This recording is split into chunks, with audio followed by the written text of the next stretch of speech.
Note, there are spoilers ahead for God of War Ragnarok. Before God of War Ragnarok launched, many of us had an idea in our heads of how the story would go, and how it would conclude the series' Norse saga.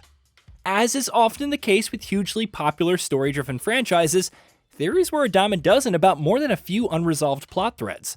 Sure enough, some of those theories turned out to be accurate, but it's fair to say that in some of its biggest and most pivotal moments, God of War Ragnarok defies expectations.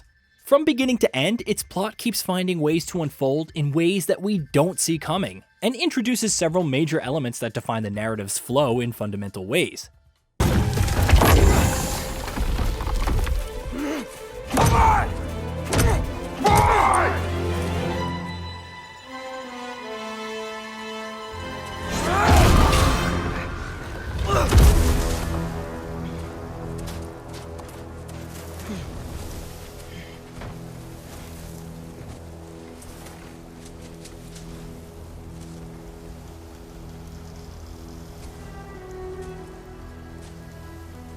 The biggest and most prominent elements of this are, without a shadow of a doubt, the mysterious mask.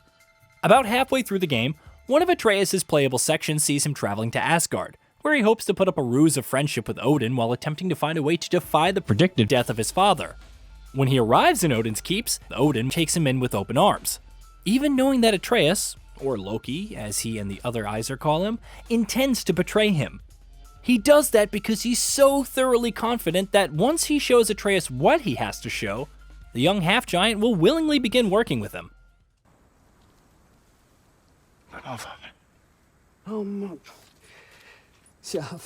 Heimdall, will you just relax? Were you intending on killing me first thing? See? What, that's not good enough for you? Get out of here. And what he shows him is a strange rift, one that appeared in the place a long time ago, and above which Odin went on to build his keep and his kingdom after he first found it. The rift is essentially a tear in reality, giving a green hue and emanating a strange light, and Odin tells Atreus that looking into the rift will grant infinite knowledge and provide all the answers to every conceivable question about existence, about their purpose, about everything imaginable. To someone as obsessed with having knowledge of everything as Odin is, you can imagine how this is an alluring prospect. Actually looking into the rift, however, is easier said than done. Odin tried to do it once and he lost one of his eyes in the process. The only way to look inside and actually be able to understand what one is seeing and coming back intact is to look through an ancient mask that's just as mysterious as the rift itself. One that's broken in 3 pieces, that Atreus spends the rest of the game reassembling.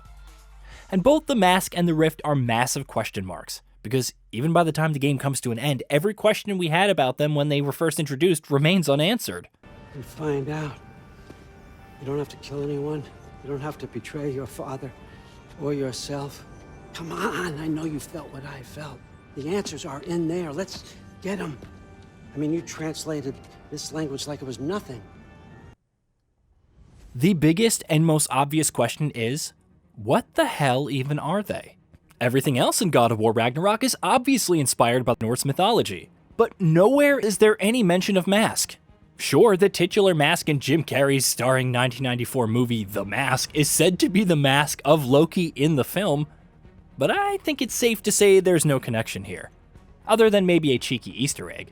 But while the appearance of the mask might be an Easter egg, its nature and existence are far too pivotal to the story to be that.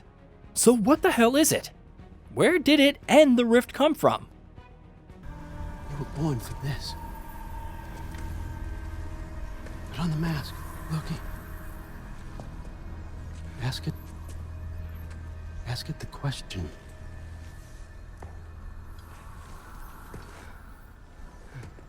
This is your choice, son. I trust you.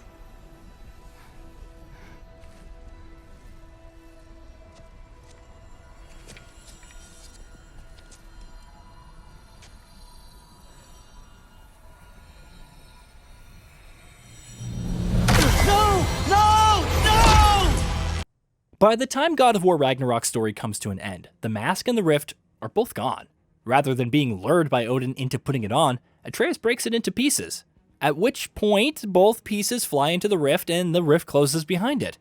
And even if the rift hadn't closed, Asgard has been well and truly destroyed, so there's no way of being able to find it again. And yet, even so, we have a strong feeling that both the mask and the rift are going to be crucial plot elements for the God of War franchise as it moves forward into its next era. More than once, Odin refers to the rift as a tear in reality and a gateway to other realms and planes. Could it be, perhaps, that the rift is how the series will travel to its next mythological setting? Say, Egypt? We think that's quite likely, and it may even be intrinsically tied to Atreus' story and the journey he goes on at the end of the game. Odin tells Atreus that he, as the champion of Jotnar, is the only one who can put on the mask and look inside the rift, which would also explain the strange attunement it has to the object, which no one else seems to have. Meanwhile, at the very end of the game, Atreus tells Kratos that he has to leave to find other giants who are out there, and he has a pretty good idea of where to start looking.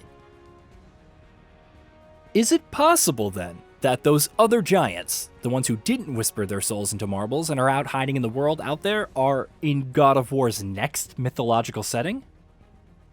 Maybe they found refuge from Odin in Egypt. Maybe Atreus has a hint of where they could be because of his attunement to the mask. And maybe his journey will also bring the resolution of the purpose of the mask and the rift. And maybe that will be how the series connects its Norse saga with whatever the next one might be. Interestingly enough, game director Eric Williams recently told Kinda Funny in a spoiler cast that while he had plenty of creative control over God of War Ragnarok's story, he was told by Santa Monica Studio creative director Cory Barlog to ensure that 3 things happened in the game, one of which was Atreus leaving at the end and going off on his own. Of course, that could be for any number of reasons, but maybe it's because a story revolving around him is how the series will transition into its next phase. It certainly fits Atreus' story. The mask and the rift are all some of the biggest lingering mysteries that still exist after God of War Ragnarok's ending. A game with Atreus as the protagonist that brings these loose ends together and ties them all together while simultaneously laying down the foundation for the franchise's next arc may very well be the dream scenario. While there's no shortage of things related to the mask in God of War Ragnarok that remain unclear, what's unequivocally clear is that it's going to be central to the series' larger story. Now, there is a very real possibility that we turn out to be wrong and neither the mask nor the rift ever are mentioned in future God of War games ever again, but that would seriously surprise and disappoint us. Hey, did you know that we at Gaming Bolt upload new videos every day? Stick around, drop a like, subscribe, and hit that bell. Let us know what kind of content you'd like to see in the future with a comment below.